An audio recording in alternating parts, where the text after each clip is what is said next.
ଲୋକଙ୍କ ପାଖରେ ଦୀପାଳି କମ୍ପାନୀ ସପକ୍ଷରେ ଟଙ୍କଧର। ଝାରସୁଗୁଡ଼ା ରାଜନୀତି ପୁଣି ଥରେ ଚଟାପଟ ହୋଇଛି। ବିଜେଡି ନେତ୍ରୀ ଦୀପାଳି ଦାସ ଜନସାଧାରଣଙ୍କ ଦାବି ନେଇ ଆନ୍ଦୋଳନକୁ ଓହ୍ଲାଇଥିବା ବେଳେ ବିଧାୟକ ଟଙ୍କଧର ତ୍ରିପାଠୀ କମ୍ପାନୀ ଲାଭ ପାଇଁ ଯୁକ୍ତି କରିଛନ୍ତି, ଯାହାକୁ ନେଇ ଝାରସୁଗୁଡ଼ାରେ ଅସନ୍ତୋଷ ସୃଷ୍ଟି ହେବାରେ ଲାଗିଛି। ସବୁଠୁ ବଡ଼ ଅଡ଼ୁଆରେ ପଡ଼ିଛି ଝାରସୁଗୁଡ଼ା ପ୍ରଶାସନ। କରିବ ତ କରିବ କ'ଣ? ଦୀପାଳିଙ୍କୁ ବିରୋଧ କଲେ ଜନତାଙ୍କ ବିରୋଧରେ ଯିବା, ଯାହାକୁ ମୁଖ୍ୟମନ୍ତ୍ରୀ ମୋହନ ମାଝୀ ବରଦାସ୍ତ କରିବେ ନାହିଁ। ଯଦି ବିଧାୟକଙ୍କ କଥା ନ ଶୁଣୁଛି, ତେବେ କେନ୍ଦ୍ରମନ୍ତ୍ରୀଙ୍କ ମାଡ଼ ବାଜିବ। ତେଣୁ ପ୍ରଶାସନ ଏବେ ପୁରା ଗମ୍ଭୀର ସ୍ଥିତିରେ ରହିଛି। ଝାରସୁଗୁଡ଼ାରେ ଶିଳ୍ପସଂସ୍ଥା ଗୁଡ଼ିକ ଦୀର୍ଘଦିନ ଧରି ଲୋକଙ୍କ ଶୋଷଣ କରୁଥିଲେ।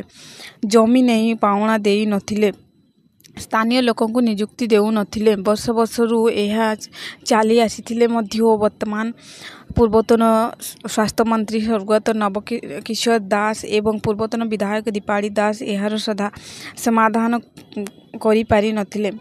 ବରଂ ସେତେବେଳେ ବିରୋଧୀରେ ଥିବା ବିଧାୟକ ଟଙ୍କଧର ପ୍ରଧାନ ଏହାକୁ ପ୍ରଶଂସା କରି ବେଶ୍ ଫାଇଦା ନେଲେ।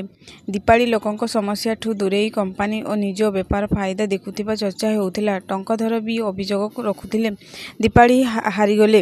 ଏପରି କିଛି ପ୍ରସଙ୍ଗକୁ ନେଇ ଟଙ୍କଧର ଜିତିଗଲେ। ଏବେ ସେ ବିଧାୟକ ଦୀପାଳି ଏବଂ ଲୋକଙ୍କ ପାଇଁ ଅଣ୍ଟା ଭିଡ଼ିଛନ୍ତି। ବର୍ଷ ବର୍ଷ ଧରି ଲୋକେ ନ୍ୟାୟ ପାଉନଥିବାରୁ କମ୍ପାନୀଗୁଡ଼ିକୁ ଚେତାବନୀ ଦେଇଛନ୍ତି। ଲୋକଙ୍କୁ ବାକିଆ ପାଉଣା ଦିଅ ଆଉ ବେକାରଙ୍କୁ ନିଯୁକ୍ତି ଦିଅ ବୋଲି ଦାବି କରିଛନ୍ତି। ଯେପର୍ଯ୍ୟନ୍ତ ଲୋକଙ୍କ ଦାବି ପୂରଣ ନ ହୋଇଛି, ସେ ଆନ୍ଦୋଳନରୁ ହଟିବେ ନାହିଁ।